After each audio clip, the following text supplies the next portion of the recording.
Subscribe చేస్తే ఒక record set చేద్దాం. 1.3 మిలియన్. ఎంతమంది ఆడోళ్ళు ఉసురు పోసుకున్నాడు కాబట్టి మాకేం పర్సనల్ గ్రడ్జ్ లేదు. జనాలు అడుగుతున్నారు నీకేమైనా జలసీ అంటే, నాలో హాఫ్ ఉన్నప్పుడు యూట్యూబ్ లో అప్పుడే అండ్ సోషల్ టెర్రరిస్ట్ అని డిక్లేర్ చేశాను. ఆ తర్వాత నన్ను ఎంత ఇబ్బంది పెట్టాడంటే సంవత్సరంన్నర. నాకు యాక్చువల్ కోపం కూడా అదే తెలుసా, మీరు వాడు వేరే టార్గెట్ చేసుకున్నా సరే రాబాయ్ చేసుకుని అనుకున్నాము, బట్ స్టార్టింగ్ మీతో స్టార్ట్ చేసింది చూడు, అదే తప్ప అనిపిస్తుంది, అన్యాయం అనిపించింది, లిటరల్లీ అన్యాయం అనిపించింది. ఈడు స్థాయిలో ఉండడానికి దేనికైనా దిగజారుతున్నాడు. నేను చెప్తాను రేపు వాళ్ళ అమ్మ మీద ఎక్స్ వీడియో పెట్టి వీడి పాపులర్ అవుతాడని అది కూడా చేస్తాడు. నువ్వు రాసి పెట్టుకోండి. వాళ్ళ సొంత తల్లి మీద ఎక్స్ వీడియో పెడతాడు. అంత నీచుడాడు. ఎంత నీచుడు అంటే అన్నా నా దగ్గర ఒక వీడియో వాడే చెప్తాడు నేను అంత గలీజ్ గారిని. సామ్రాట్ అన్న ఆల్రెడీ అది ప్రూవ్డ్. నా దగ్గర ఒక వీడియో ఉంది, డ్రైవ్ లో ఉంది అనుకుంటా, నేను రేపు పోస్ట్ చేస్తా. అది నేను ఏ కంట్రీకి అయితే వెళ్తానో ఆ కంట్రీలో ఎవరితోనైతే అంటే ఫిజికల్ గా అవుతానో ఆ వీడియోలు నేను కెమెరా పెట్టి తీసుకుంటా, వాళ్ళకి తెలియకుండా. ఎందుకంటే రేపు పొద్దున నా యూట్యూబ్ ఛానల్ పడిపోతుంది, అంటే నేను ముస్లిం అయిపోతా, నా యూట్యూబ్ ఛానల్ పడిపోతే అది పడిపోతే ఇది పడిపోతుంది, నాకు పైసలు రావాలి కదా, అన్ని వెబ్సైట్ లో పెట్టేసి పైసలు సంపాదించుకుంటా ఆ టైంలో కూడా అని చెప్పిండు. నేను 100% రేపు పోస్ట్ చేస్తాను. కాదు, సేమ్ రికార్డింగ్ మా దగ్గర కూడా ఉంది. నువ్వంటే ఫుల్ భయం ఎందుకు? ఏది నువ్వంటే అంత ప్రేమ ఎందుకు అన్వేష్ కి?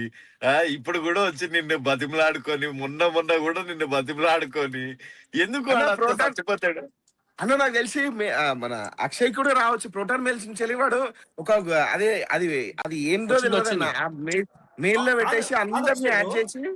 కాదు అక్షయ్ బ్రో, నువ్వు డబ్బులు తీసుకోవాల్సింది కదా. 50,000 1,00,000 తీసుకొని అప్పుడు రిలీజ్ చేయాల్సింది. అలా అంటున్నారా? అర్థమైంది. లీక్స్ వదిలేసాక మెయిల్ వచ్చింది, అరే ఆపేయండి రా బాబు ప్లీజ్, మా మీద వీడియో ఆపేసారు. సరే అని చెప్పేసి విజ్జిగోడ్కి వచ్చింది ఆ ఇమెయిల్, రాడోస్ వచ్చి ఉంటది. అందరూ లక్షలు తీసుకుని అయిపోయింది కదా. మహానుభావుడికి ఇంకో 3 లక్షలు తగ్గుతుంది. తప్పు చేశారు. అండ్ రవి అన్న ఇంకొకటి, వాడంటే అందరికి జనాలకు తెలియాలి. వాడు ఏం చేస్తాడు, ఫస్ట్ సెలబ్రిటీస్ పైన వీడియోస్ చేస్తాడు.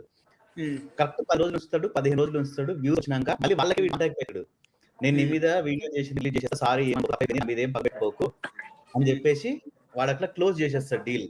ఈవెన్ ఆలీ గారు వాళ్ళ లాయర్ నాకు ఫ్రెండ్ అనమాట. ఆ అన్నకి నేను కాల్ చేసిన, అన్న ఏమైనా ఆలీ గారు అవ్వట్లేదు ఏంటి అంటే, ఫోన్ చేసి సారీ చెప్పేసి అంటాను. అంటే అన్ని ఫోన్ చేసినట్ట అలీ గారికి సారీ అని, అన్ని మాటలని ఒకసారి సారీ అనేది నేను షాక్ అయిపోయినా. సో అలీ గారిని వాళ్ళ ఇంట్లో చచ్చిపోవాలన్నాడు, సారీ చెప్పేస్తే అలీ గారు కూడా పెద్ద మనసుతో తిట్టేదే అందరి ముందు ఇప్పుడు వాడు సారీ చెప్పడం పర్సనల్ సారీ అని చెప్తాడు అయిపోతుంది. కానీ నిజంగా కొంత స్కిల్ నేర్చుకోవాలి ఈ పొట్టోడి దగ్గర. చాలా అసలు ఉంది. అంటే సీరియస్ ఎవడాడో మనకి మొహం చూడలేము, అలా బతికేస్తాడు సీరియస్ గా. మాటలు ఎట్లా ఫ్లిప్ చేస్తాను హైలైట్స్ అయితే మాత్రం. వాడేమో నేను బైబుల్ ఏసు వాక్యం లేకుండా దేశాలు తిరుగుతున్నాను, 120 దేశాలు తిరిగినాడు. మళ్ళీ ఈ రోజు వచ్చేమో సుబ్రహ్మణ్య స్వామి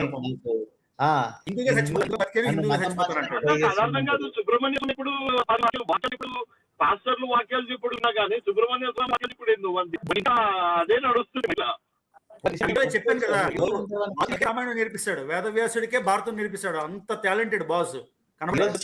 యాక్చువల్ ఏమైపోయిందంటే వాడు ఇప్పటి వరకు ఈ కైండ్ ఆఫ్ బ్యాక్లాష్ ఫేస్ చేయలేక వాడు పెట్టే ప్రతి ఒక్క ఇంకా I still have a career అని చెప్పేసి 2 years ట్రై చేస్తాడు. అడ్డదిడ్డంగా వాడు హిందూ సెంటిమెంట్స్ వాడుతున్న పబ్లిక్ తిట్టద్దు అని చెప్పి, బట్ వర్క్ అవుతలేదు.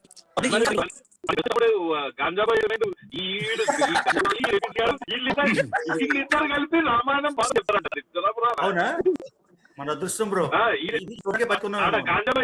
గాంజాబాయి గారు మన మీద హరాస్మెంట్ కేసెస్ ఉన్నాయి, వాడు చెప్తారట. మనందరికి చెప్తారా, ఓన్లీ అక్షయ్ చెప్తారా? లేదు యూట్యూబ్ లో చెప్తుంటారు.